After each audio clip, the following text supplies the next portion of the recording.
kwao, wasimu pia na hao, furaha sio mfano, ukabila ndio kwao. Hapo shafika, ukweli na hakika, kadiri na shika, furaha kwa hakiki, ndio kwa mashabiki, maji kuziki, beef na fiki, beat na dhiki, muda muna wiki.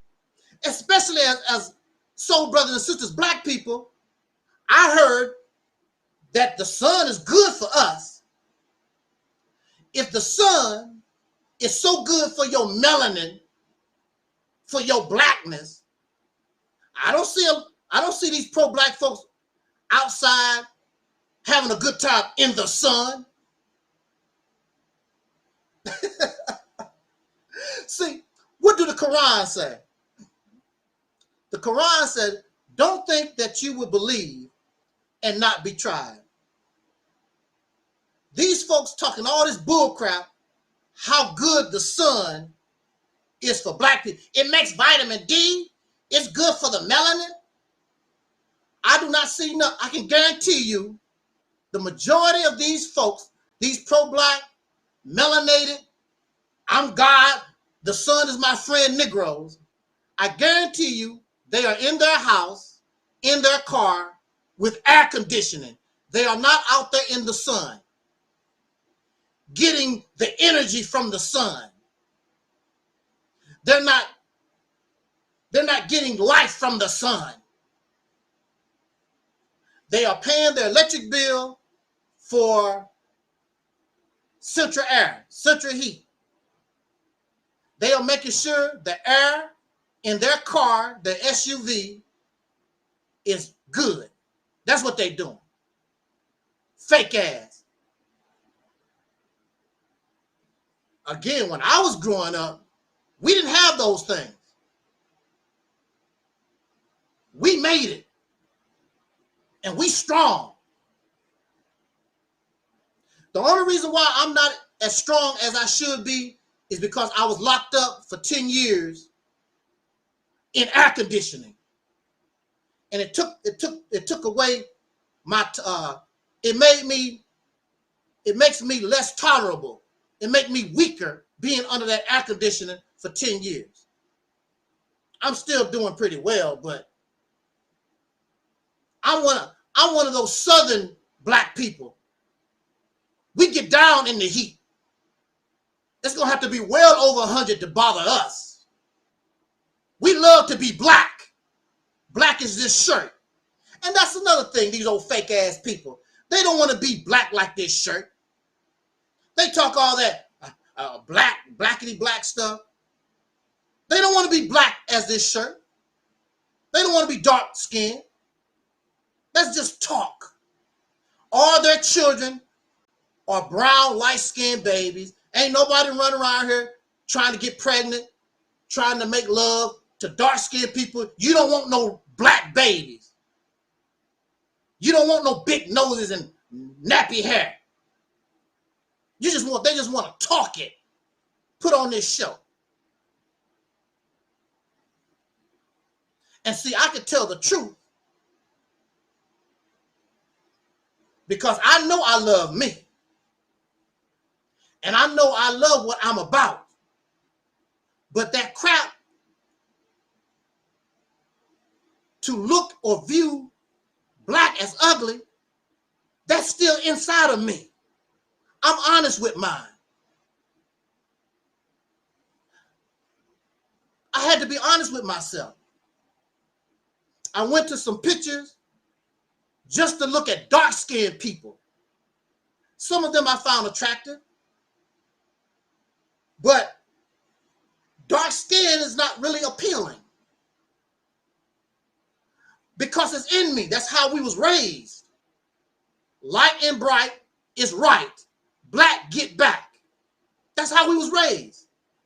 That's our conditioning in this country. Not only by the white man, in our own neighborhoods, lighter skinned people treated better, get more advantages. Remember all the music videos from the 80s and the 90s? Who was the sisters that got all the good, the modeling jobs? It was always the light-skinned sisters. The dark-skinned sisters didn't get nothing. dark-skinned sisters didn't start getting no play actually until rap music started getting big. And I want to send a shout out to the rappers, Big Daddy Kane, KRS-One, and a lot of the old school rappers back in the day. They were not biased and prejudiced against no woman. You saw fat sisters, obese sisters in the videos, short hair, no hair, tall, short, light skin, dark skin. Rappers were not prejudiced against our sisters. Now, the problem came when we started having gangster rap and they started calling our sisters hoes and bitches. But that's the way it is in life. You have the pros and the cons, the yin and the yang. But even in a lot of those gangster videos, a lot of them was not prejudiced. They did put dark-skinned sisters in a lot of those videos. So that's part of us. I can be honest with that.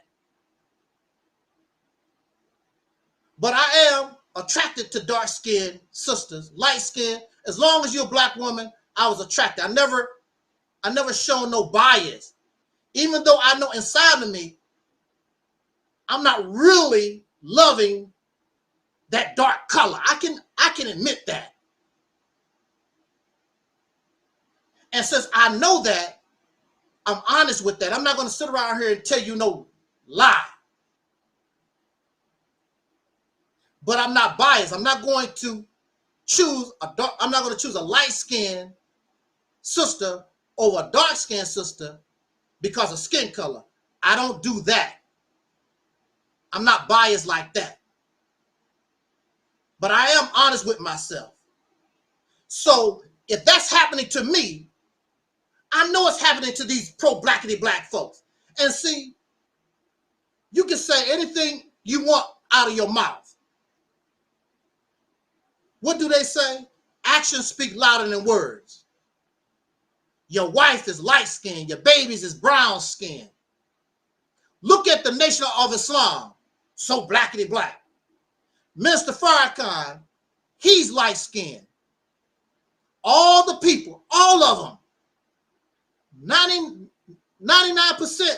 of the people around Farrakhan is light-skinned people. Do a Google search. Look at the people. Where are the black people at?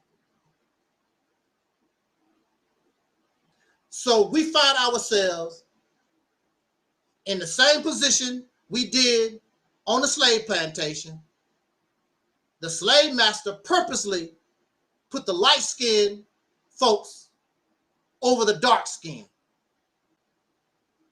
Now the Nation of Islam knows this, and they do the same thing. It don't make no difference. It's about the truth. It makes a difference because we are visual. How does the dark-skinned person feel? Feel left out. How can you be dark-skinned in the Nation of Islam or any organization talking all this blackity black stuff and you don't see yourself? Like Eric Muhammad said, talk black to me. Or like we say here, talk soul to me. How do you, as a dark-skinned person in a supposed to be blackity black organization, and you don't see yourself in leadership? Nothing but a bunch of light-skinned folks. And guess what else? Many of them are foreigners, or they have a foreign background. And this is not hating on my brothers and sisters from the islands, but many of them, they come from the Jamaica, Barbados, Trinidad. They come from the islands. They're not even really black Americans. Their background is not a pure, unadulterated black American. But that's what they talk. They talking like they Black American, soul brothers and sisters, but that's not what you are. Louis Farrakhan has his DNA. He comes from Jamaica somewhere, his mother. Even Malcolm X, people from the islands. And then, you know, they crazy about Marcus Garvey, come from the islands. We always the followers. We dark skinned, we always the followers. Black Americans, we always the followers. We need somebody from Jamaica or Arabia. We always followers. We always the servant. We don't do that here. The wisdom is us, soul brothers and sisters here. I don't need no foreigner to tell me nothing. I don't need nobody from the islands, some foreign country. I don't need you to tell me. You can't tell me about me. I got 400 some years and longer about me. You don't know nothing about me. No Arab can tell me about my situation. I was born in Jim Crow. Personally, I was born in Jim Crow. What is a Jamaican or a Haitian, an Arab gonna tell me about Jim Crow? I lived it. You can't tell me about my struggle. They come here.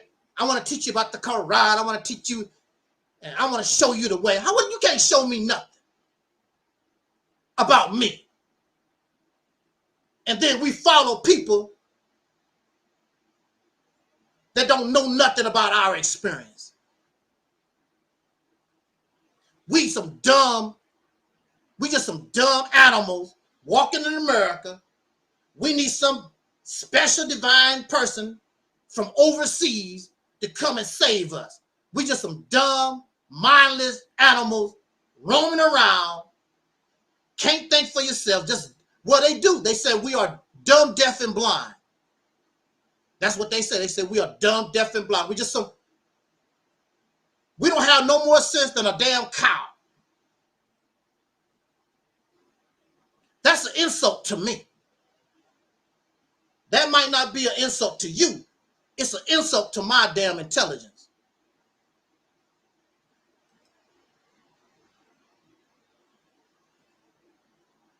We are doing random topics, so I might flip and flop a little bit from one subject to another.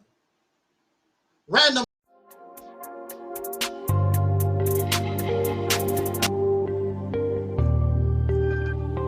And as always in parting, we wish you come on and jam with us next week on these same stations, and you can bet the last money it's all going to be a stone gas, honey. I'm Don Cornelius, and as always in parting, we wish you love, peace, and sound.